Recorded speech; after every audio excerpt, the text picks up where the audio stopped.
Wisdom comes all shapes and sizes, often wearing small disguises, and advice we all should prize is taught us by the younger group. Just the other day, in fact, I heard a little girl extract a lesson bold and quite compact, shouting out, "Watch out for poo!" It was at the playground where she posited this truth which rarely warrants any words contrary to a most important scoop.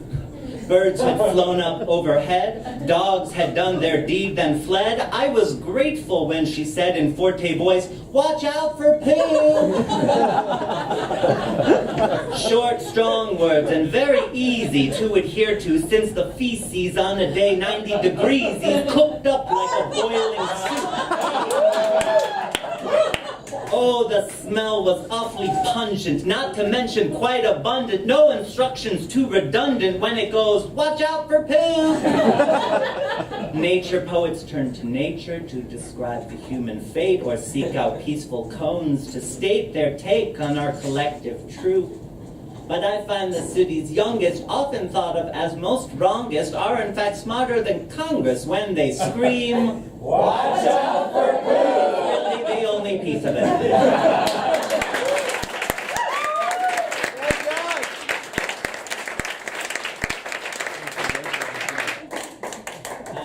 Does everybody know Steve Urkel? Yeah. All right, I didn't know. Step out of hell. Don't know your ages.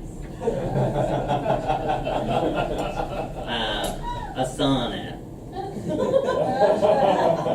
Did I do that? Oh yes, I did. Picked on from the time I transferred schools. My nipples twisted into purple nurples. I solaced with our television's fools, and none more so than Friday night's Steve Urkel. A dweeb, a dork, a glasses-wearing nerd. At first, a sideline role, I'll have you know. But ratings soared. Execs sent down their word that Steve should be the focus of the show. Therefore did I too shift within my story,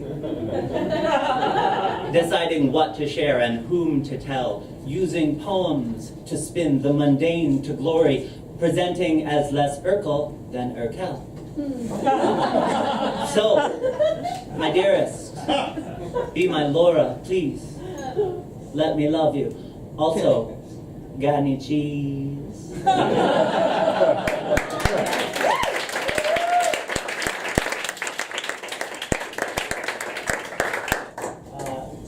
Two more. A newer one. We're changing the tone now. A real grief. Such an odd morning, weeping at the sight of a dried out butterfly, post-flutter, wings stiff and still, dead and stuck between window and pane as seen from the cozy breakfast nook view. Then, later, the sight of a road-killed squirrel drove itself into my throat and got caught. I pictured its wife humming softly at home while preparing the nightly acorn feast, not knowing she'd be dining alone. Was it hormones or a midlife crisis that was stirring me so? Or perhaps 5 days in Canadian nature, alongside mountains ancient with grandeur, had taught me the meaning of fleeting. No.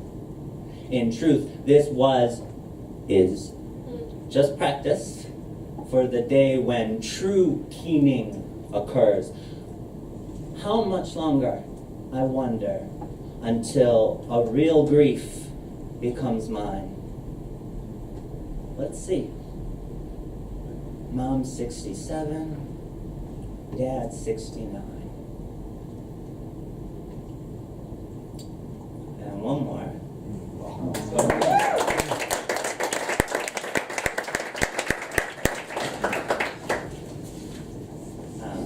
Thank you again. It's really, I'm just thrilled to be a part of the evening, so thank you. Woo! What else do you say in the middle of the night? You mean besides I love you? Not much. Sometimes I mush my nose into the space between your shoulder blades and inhale deeply. It smells like what younger me always hoped we'd one day find. Also lotion. It smells like lotion. To the point that I begin to wonder, how are you able to moisturize such hard-to-reach places? And also, how are you able to love me without attempt or sound, the way grass is grass? This is how you love me. Yes, you do.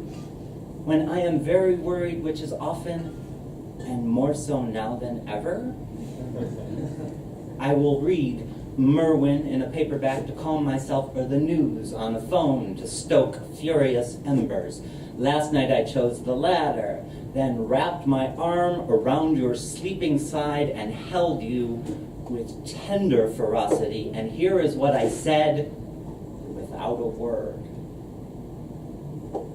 They can rip this country into tatters, and they are doing it. They can burn and rage the whole thing down, and they are doing it. But if they come for you, then they will know what it means to invoke a wrath. I never lose love, except to God. And even He has learned to keep his distance.